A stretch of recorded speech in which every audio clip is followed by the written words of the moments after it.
विश्वजित प्रताप सिंग राणे गोयच्या मुख्यमंत्री पदाची मोख दवरून राजकारण करपी फकत उत्तरेतलो न्ही जाल्यार पुराय गोंयांतलो एक मास लीडर। लोकसभा वेंचणूक आता लागीं पावल्या आनी ते नदरेन विश्वजिताची ताकद पक्षाक महत्वाची आसा। विश्वजिताचे सत्तरीत एक हाती वर्चस्व, खंयचीय वेंचणूक जावं मागीर ती विधानसभा वा लोकसभा, विश्वजित जे पक्षान आसा थंय मतांची लीड दिवपी राजकी किंग। एका तेंपार सत्तरी ते काणकोण आनी पेडणे ते सांगे असो विश्वजिताचो राजकी वारू घोडदौड करतालो।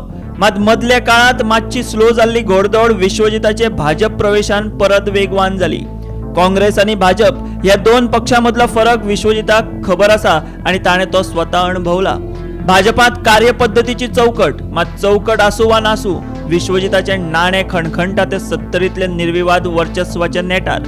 आता हो सगळो उहापोह करपाचे कारण म्हळ्यार शुक्रारा एका भौशीक कार्यावळीत श्रीपाद भाऊन मंत्री विश्वजिताची केल्ली तुस्त आनी ताजेर विश्वजितान दिल्ली जाप पळयात। ते सांगपाची गरजच ना, पण गेल्या इलेक्शनाक तुम्ही पळयला की जास्तीत जास्त जे लीड जे आशिल्ले ते सत्तरीतून आशिल्ले दोन्ही मतदारसंघ विश्वजित राणे आमकां केल्ली आणि ताजे एकूण त्या मतदारसंघाचे काम एकूण गोंयचें काम पळयल्यानंतर फक्त दोनूच मतदारसंघ न्हय संपूर्ण गोंयांत ताजे जे कितें कामाच्या बाबतींत जें आसा तातूंत ताजे शब्दाक जो कितें मान आसा तो त्या मदले एक मंत्री ते आसा। सो बीजेपीक डेफिनेटली एडवांटेज आसा विश्वजित म्हणल्यार। डेफिनेटली नेक्स्ट सीएम विश्वजित नो आम्ही सगळे भारतीय जनता पार्टीचे कार्यकर्ते ना। तू आता कॉन्ट्रोवर्शियल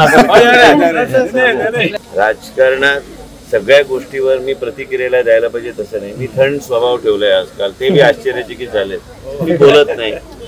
आणि काय असलं तर मतपेटी जे आहे ते मतपेटीच्या माध्यमातून लोकांच्या मनात काय आहे ते व्यक्त होणार। मी कशाला बोलू? मला खात्री आहे की माझे लोक माझ्याबरोबर आहेत, त्याच्या पुढे बोलायचं नसतं। राजकारणात प्रत्येकाला अधिकार आहे, पाहिजे ते बोला। पण मी म्हणतो की श्रीपाद नाईकजी बहुमताने जिंकून येणार आणि सत्तरीहून सगळ्यात गोव्यात सगळ्यात जास्त आघाडी म्हणते ते भुयारपोईन पर्याय मतदारसंघांमुळे द्यायचा आमचा प्रयत्न असतात।